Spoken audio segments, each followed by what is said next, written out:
तो आज हम एक ऐसी किताब की दुनिया में उतर रहे हैं जो सिर्फ पढ़ी नहीं जाती, उसे महसूस किया जाता है। एक किताब जो लाखों लोगों के लिए मुश्किल समय में एक रोशनी की किरण बनी है। विक्टर ई फ्रैंकल की मैन्स सर्च फॉर मीनिंग। और इस किताब की सबसे बड़ी ताकत मतलब इसके लेखक खुद हैं। विक्टर फ्रैंकल सिर्फ एक न्यूरोलॉजिस्ट और साइकियाट्रिस्ट नहीं थे, वे हॉलोकॉस्ट सर्वाइवर थे। हाँ, सर्वाइवर। हाँ, उन्होंने ऑशविट्स जैसे नाज़ी कॉन्सेंट्रेशन कैंप्स में वो सब झेला है जिसकी हम और आप शायद कल्पना भी नहीं कर सकते। बिल्कुल। और शायद यही चीज इस किताब को एक दर्दनाक कहानी से कहीं ज्यादा बना देती है। ये इंसानी हिम्मत, भयानक पीड़ा के बीच जीने का मकसद ढूंढने की ताकत और मनोविज्ञान की एक पूरी नई थियरी, लोगोथेरेपी की कहानी है। हाँ, असल में ये उस एक गहरे सवाल से जूझती है कि जब किसी इंसान से उसका सब कुछ छीन लिया जाए तो वो आखिर किस लिए जिए। सही कहा। और पता है, इस किताब को लिखने का तरीका भी बड़ा कमाल का है। इसके 2 हिस्से हैं। पहला हिस्सा तो कैंप के अंदर की जिंदगी का रोंगटे खड़े कर देने वाला अनुभव है, एक कैदी की नजर से। राइट। और दूसरा हिस्सा उन अनुभवों से निकले मनोवैज्ञानिक सबक का विश्लेषण है, जिसे लोगोथेरेपी कहते हैं। और हम ये साफ कर दें कि हमारी बातचीत का मकसद किसी भी राजनीतिक विचारधारा पर टिप्पणी करना नहीं है। नहीं, बिल्कुल नहीं। हमारा मकसद पूरी तरह से इस किताब के मानवीय और मनोवैज्ञानिक पहलुओं को समझना है। तो चलिए शुरू करते हैं।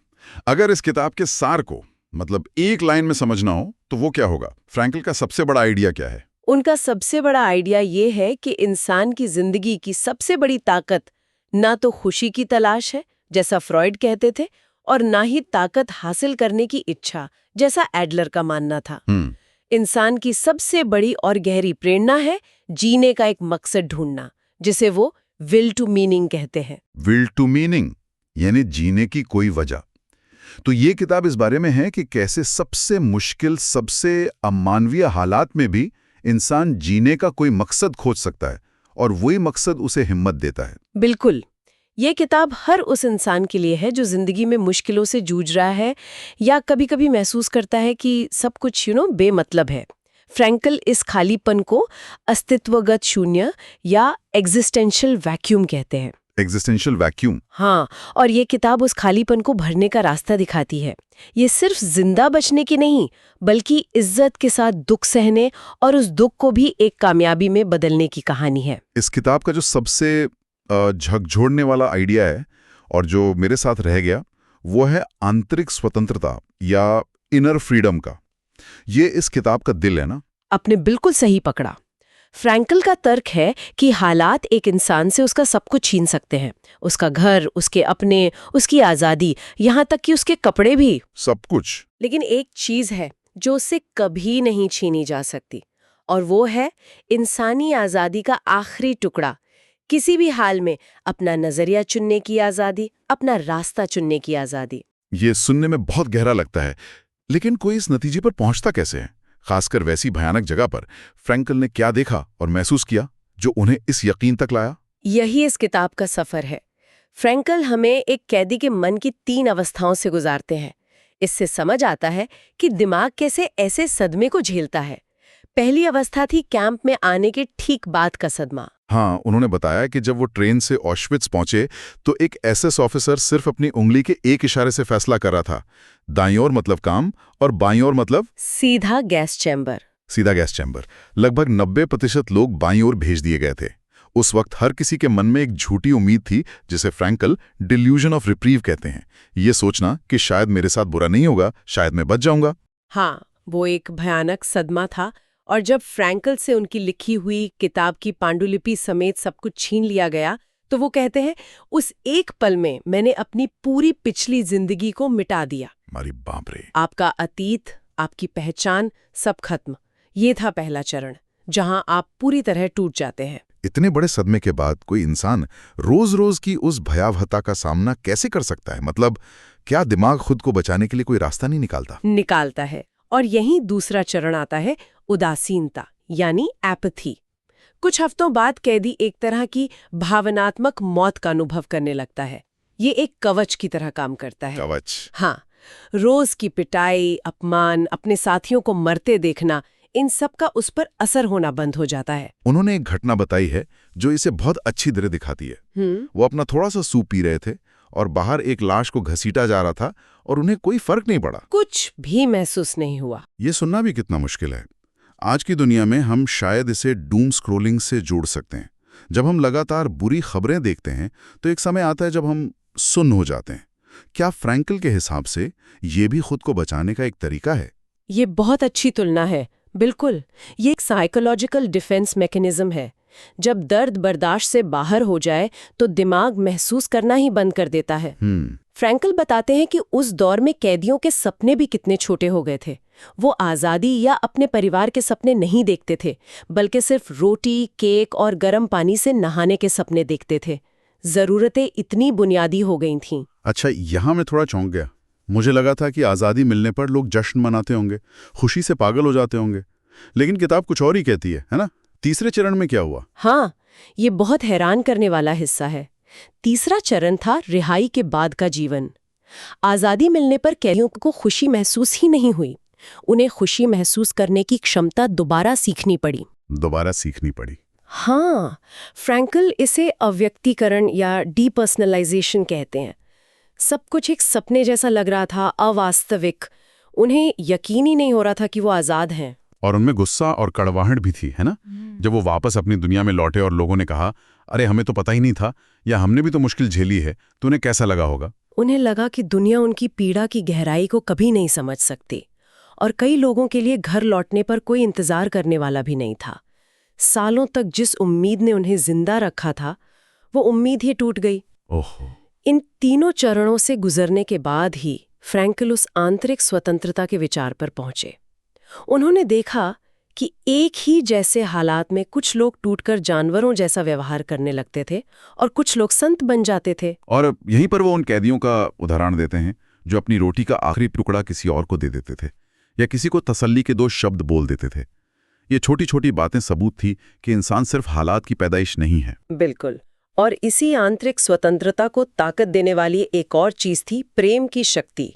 फ्रैंकल एक बहुत खूबसूरत अनुभव बताते हैं। हाँ, वो अपनी पत्नी के बारे में सोचते हैं। हाँ, कड़ाके की ठंड में वो काम पर जा रहे थे, शरीर जवाब दे चुका था, तभी उन्होंने अपनी पत्नी के बारे में सोचना शुरू किया। वो मन ही मन उनसे बातें करने लगे और अचानक उन्हें लगा कि उनका शरीर का दर्द गायब हो गया है। उस पल उन्हें एहसास हुआ कि इंसान का उद्धार प्रेम के जरिए और प्रेम में ही है। और उस वक्त तो उन्हें ये भी नहीं पता था कि उनकी पत्नी जिंदा भी हैं या नहीं। इससे कोई फर्क नहीं पड़ता था। प्रेम एक बाहरी चीज नहीं रह गया था, वो उनकी अंदरूनी ताकत बन चुका था। और यहीं से लोगोथेरेपी का जन्म हुआ। राइट। फ्रैंकल ने नीचे के कथन को अपना मूल मंत्र बना लिया, जिसके पास जीने के लिए कोई क्यों है, वो लगभग हर कैसे को सह सकता है। वाह। उन्होंने साफ देखा कि कैंप में वही लोग जिंदा बच पाए जिनके पास भविष्य में जीने का कोई मकसद था, जैसे किसी बच्चे से दोबारा मिलना या कोई अधूरा काम पूरा करना। फ्रैंकल के लिए ये उनकी खोई हुई पांडुलिपि को फिर से लिखना था।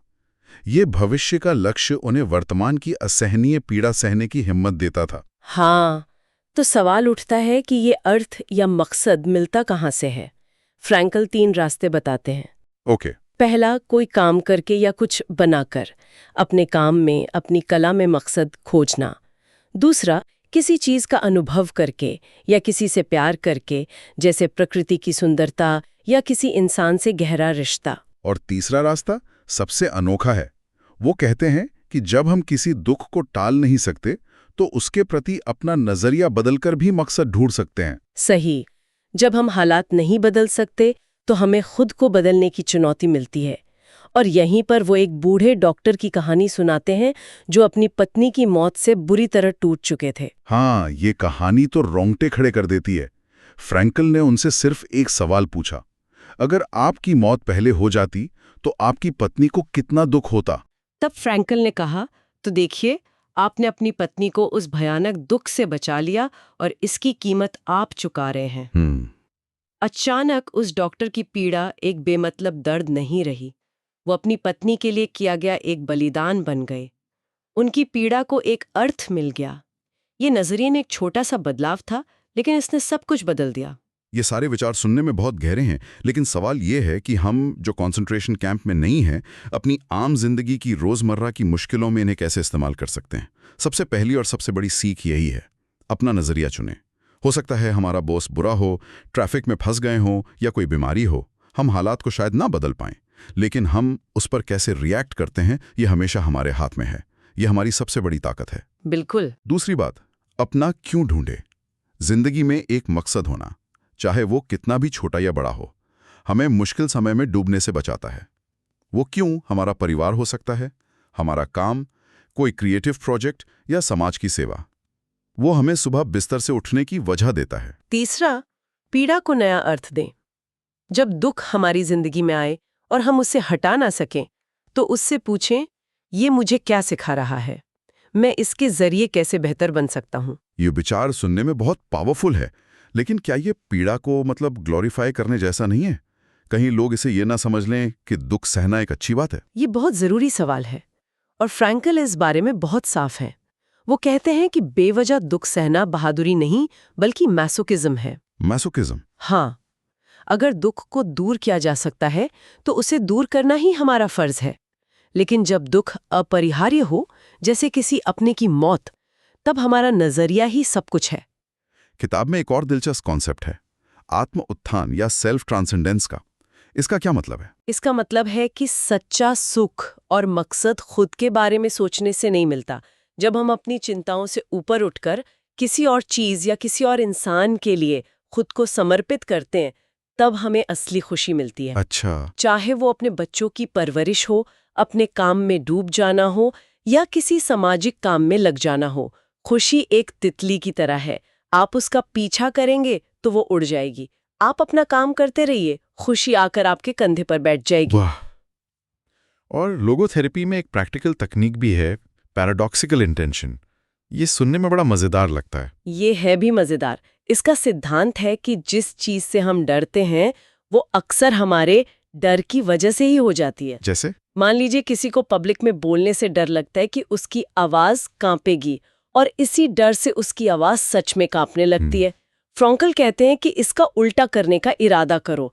स्टेज पर जाने से पहले सोचो, आज मैं सबको दिखाऊंगा कि मैं कितनी बुरी तरह कांप सकता हूँ। हाँ, मतलब डर का मजाक उड़ाओ। हाँ, जब आप डर का मजाक उड़ाते हैं तो डर की पकड़ ढीली पड़ जाती है। तो इस पूरी चर्चा को अगर समेटें तो सार ये है कि हमें जिंदगी से ये नहीं पूछना चाहिए कि जिंदगी का क्या मतलब है, बल्कि जिंदगी हर पल हमसे ये सवाल पूछ रही है और हमें अपने कामों से, अपने चुनाव से इसका जवाब देना है। हमारी जिम्मेदारी ही जीवन का अर्थ है।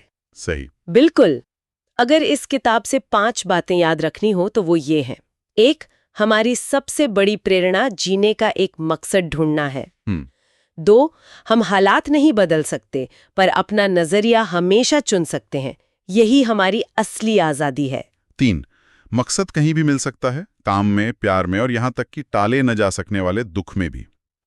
और 4, जिंदगी का कोई एक सबके लिए बना बनाया मतलब नहीं होता, हर इंसान के लिए हर पल में यह अलग होता है। किसी बड़े मकसद या किसी और के लिए खुद को समर्पित करने में मिलती है।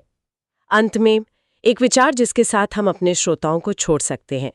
फ्रैंकल ने एक बहुत गहरी बात कही थी कि दुनिया में इंसानों की सिर्फ 2 नस्लें हैं, सभ्य इंसान और असभ्य इंसान। और ये दोनों हर समाज, हर तबके, हर देश में पाए जाते हैं। कोई भी समूह पूरी तरह से अच्छा या बुरा नहीं होता। कैंप के गार्ड्स में भी कुछ दयालु लोग थे और कैदियों में भी कुछ क्रूर। असली सवाल ये नहीं है कि हम किस समूह से आते हैं। असली सवाल ये है कि हम एक व्यक्ति के तौर पर कौन बनना चुनते